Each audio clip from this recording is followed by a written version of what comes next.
Аллаху Акбар, Аллаху Акбар.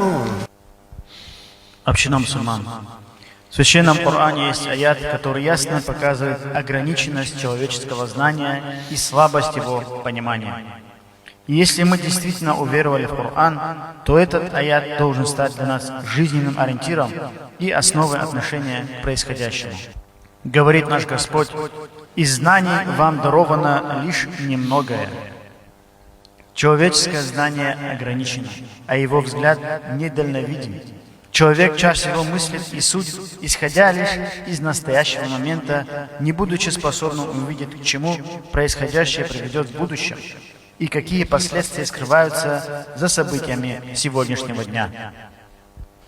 Сколько раз люди видят в чем-то благо, но оно оборачивалось для них злом. Сколько раз, считая что-то неоспоримой истиной, люди заблуждались, и сколько раз люди, казалось бы, находят в чем-то изъян, но на самом деле убеждались, что сами глубоко ошибались. Нередко мы мечтали о чем-то, полагая, что обладание этим принесет нам счастье, а отсутствие желаемого сделает несчастным. Но в результате мы не получали этого. Проходило время, обнаруживались новые обстоятельства, и мы говорили: как хорошо, что у нас этого не получилось.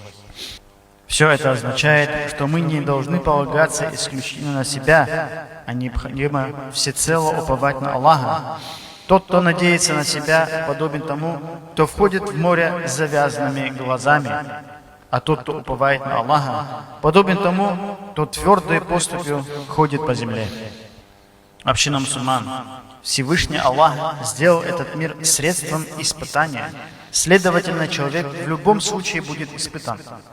Кто-то в меньшей степени, кто-то в большей, кто-то жестче, а кто-то мягче. Всевышний Аллах сказал: «Мы обязательно испытаем вас незначительным страхом, голодом, потерей имущества, людей и плодов».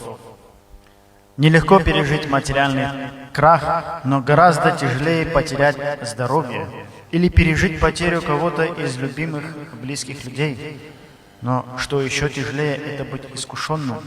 Когда на одной чаше весов будет твоя религия, а на другой этот бренный мир, и может оказаться, что, сделав неправильный выбор в пользу этого мира, ты станешь предателем своей религии.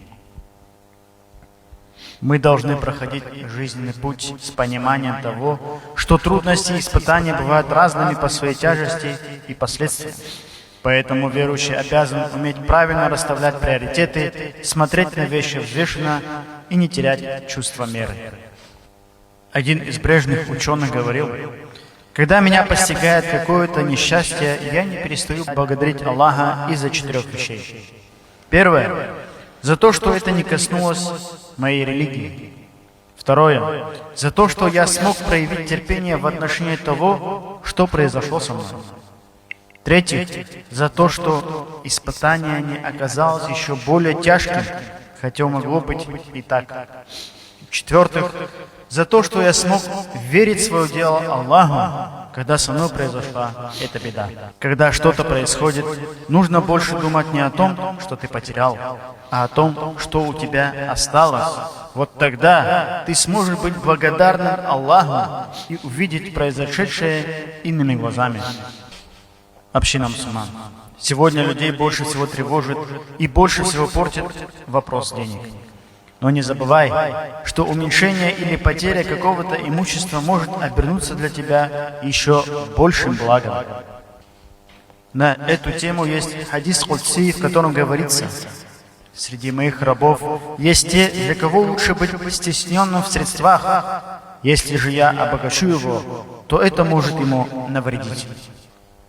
В комментариях к этому хадису приводятся слова Ибн Масуда, да будет доволен им Аллах. В материальном или карьерном плане человек ставит перед собой определенные цели и достигает их. Но потом Аллах смотрит на него и велит своим ангелам: «Уведите его от этого, ибо если я оставлю его в таком положении, он окажется в огне». И действительно, его спасают, но человек, не понимая, что с ним произошло, сокрушается. Если бы тот меня не опередил, если бы тот меня не обхитрил, но на самом деле Аллах проявил к нему свою милость. Вот и получается, что жизнь устроена таким образом, что неясного в ней больше, чем ясного. Следовательно, нам остается только довериться нашему Всевышнему Создателю, который сотворил нас и нашу жизнь, и научиться вверять Ему свою судьбу. Просим у Аллаха сделать нас именно такими мусульманами. Аминь.